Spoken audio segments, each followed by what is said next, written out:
When a rodent invasion began on one of the Japanese islands, the local residents were in despair.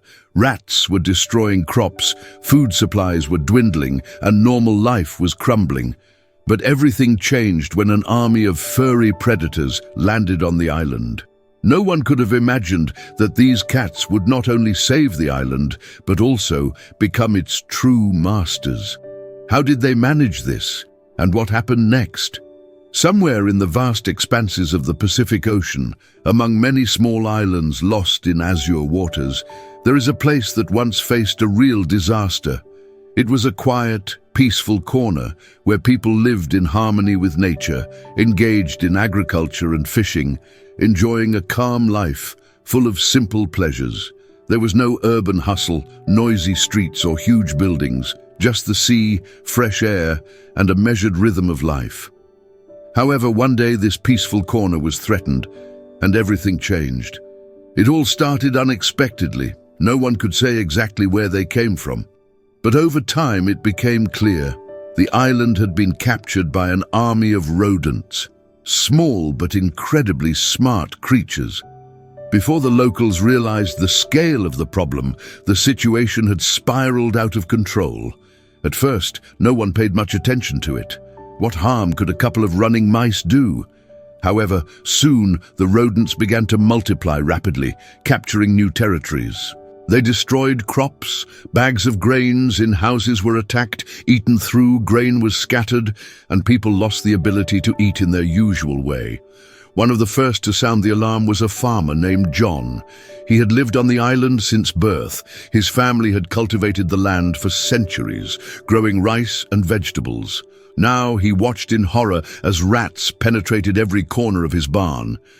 In desperation, he turned to the island's mayor, the elderly but wise Michael, who had been managing this place for many years. Michael understood that if measures were not taken, a catastrophe awaited the island. Panic gripped the population. People understood that if urgent measures were not taken, their native island would soon become uninhabitable. They tried to fight the invasion with familiar methods, setting traps, using various means to scare away pests, but nothing helped. It seemed that the rats were winning and the island was doomed. Every day there were more of them, and the damage they caused became catastrophic. At one of the meetings, Michael proposed an unusual solution. So we need to summon their natural enemy. And then an unexpected and bold decision was made. 1,000 cats were brought to the island. These furry hunters were brought from all over the country, and the fate of the island depended on them. As soon as the cats arrived on the island, they began to explore the new territory. The first days were spent studying the area, but soon instincts took over. Cats began to patrol the island, sniffing around. Danger lurked everywhere. Each cat, following its natural instincts, tracked, ambushed, and attacked its prey.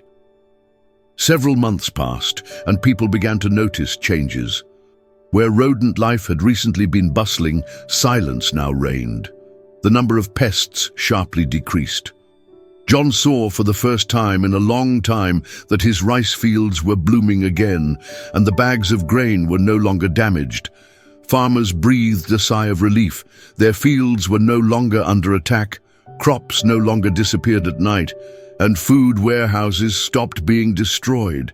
The island was slowly but surely returning to life.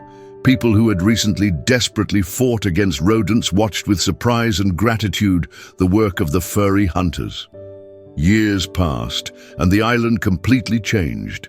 After just 2 years, the disappearance of rodents became obvious. However, the cats continued to carry out their guard duty, as if instinctively maintaining the established balance. Residents, who at first were skeptical about the mass relocation of cats, gradually came to love their saviors. Now these furry creatures didn't just live on the island.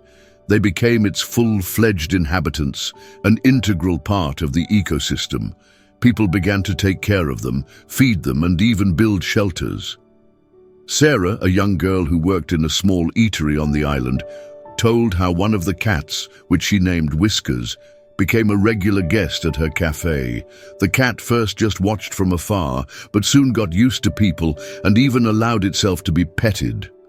Gradually, similar stories began to appear everywhere. Each family had its own cat, and residents began to perceive them as companions. 8 years after the cats appeared, the island was officially declared completely free of rodents. This was not just a success, it became a real miracle, which was talked about even outside of Japan. However, this path turned out to be long and full of changes. In the first few years, rodents gradually disappeared, but no one could say with certainty whether the threat had really passed. Scientists and specialists invited by the authorities conducted numerous studies and concluded that thanks to feline control, the number of pests had decreased to almost zero. The island's ecosystem began to recover and nature seemed to come alive. 4 years after the cats appeared, the harvest became abundant again. Farmers returned to their usual life. Residents once again felt safe. It seemed the problem was solved. But an important question remained. What to do with the cats now? They had fulfilled their mission, but no one could imagine the island without them.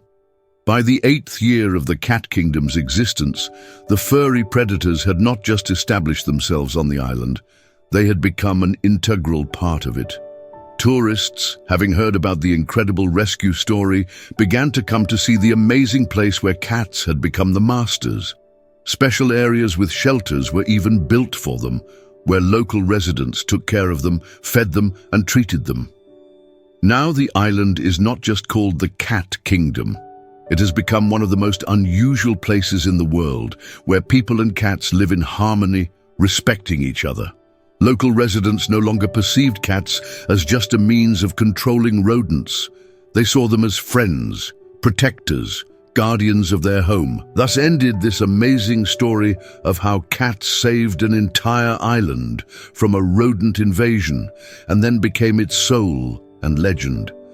Their appearance changed not only the fate of the island, but also the lives of its inhabitants, proving that sometimes the most unexpected solutions lead to real miracles. Today, anyone who visits this island can see how nature and humans can coexist in harmony, and the furry guardians will forever remain part of this amazing land.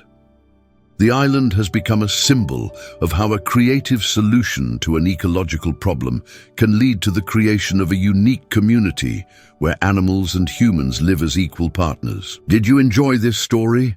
Tell us your thoughts in the comments, give this video a thumbs up and subscribe to the channel to not miss new releases. See you soon.